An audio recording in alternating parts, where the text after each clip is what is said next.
maamulka gobolka Shabeellada Hoose iyo kan degmada Marka ayaa xarag ka jira xafiis laga hirgeliyay deegaanka Ceel Jaalle ee gobolka Shabeellada Hoose kaas oo ay ku shaqeyn doonaan maamulka deegaanka Ceel Jaalle ee gobolka Shabeellada Hoose waxa goobjoog ka ahaa maamulka degmada Marka ee xarunta gobolka Shabeellada Hoose xarag jarka xafiiska cusub ay ku shaqeyn doonaan maamulka deegaanka Ceel Jaalle ee gobolka Shabeellada Hoose sidoo kale maamulka gobolka Shabeellada Hoose ayaa waxa ay maamulka deegaanka Ceel Jaalle ee gobolka Shabeellada Hoose ku wareejiyeen qalab xafiiseed kaas oo loogu talagalay inay ku shaqeeyaan ugu horreyn waxa goobta ka hadlay soona dhaweeyay xafiiskan cusub ay dawladda Koonfur Galbeed Soomaaliya ka hirgelisay deegaanka Ceel Jaalle ee gobolka Shabeellada Hoose kaas oo ay ku shaqeyn doonaan maamulka deegaanka Ceel Jaalle ee gobolka Shabeellada Hoose gudoomiyaha deegaanka Ceel Jaalle ee gobolka Shabeellada Hoose Sheekh Yuusuf Cusmaan Cali waxa uu sheegay in aad ugu faraxsan yihiin isla markaana ay kaga mahadcelinayaan maamulka Koonfur Galbeed Soomaaliya iyo maamulka Shabeellada Hoose talaabadan ay qaadeen waxa uu sheegay inay u baahan yihiin in mashaariicda deegaanka la sii hormariyo بعد السلام maanta waxaan noo martay maamulka gobolka Shabeellaha Hoose oo as hogaamiyaha gudoomiyaha Najax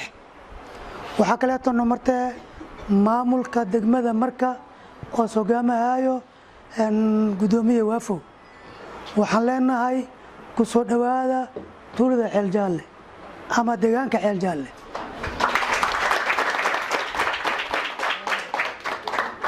waxaad fadhidiin aad dhex joogtiin dadkii aad maamuleyseen oo aad madax u heedeen aad dhex joogtiin marka waxaad leenahay soo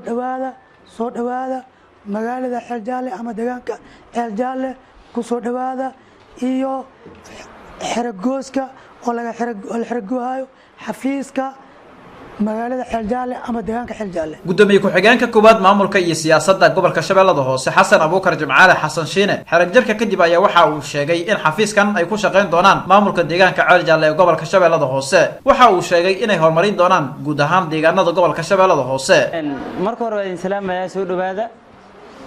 soo dhawaada xafiiskiina Ceel Jaalle marka hore waxaan salaamayaa gudoomiyaha tuulada Ceel Jaalle deegaanka dhihi karnaa deegaanka Ceel Jaalle maamulka degmada Marko iyo maamulka gobolka Shabeellaha Hoose uu horkacayo gudoomiye Najax salaan kadib waxaan la soconaa meesha maanta xafiis ma ahaan jirin waxay ahayd meel qayb ka mid ah iskuul ah qayb ka mid ah calgaroob ku yaal maantana xaruntii deegaanka Ceel Jaalle ay noqotay sidaas darteed waxa dareemi karnaa dawladnimada waxay tahay iyo hor u socodkeeda maanta meesha uu maraayo maanta waxaan u nimaadnay xirag jarkii xafiiska Aways Muumin Xasan Aways okay raadiyo iyo telefishinka Koonfur Galbeed magaalada Marka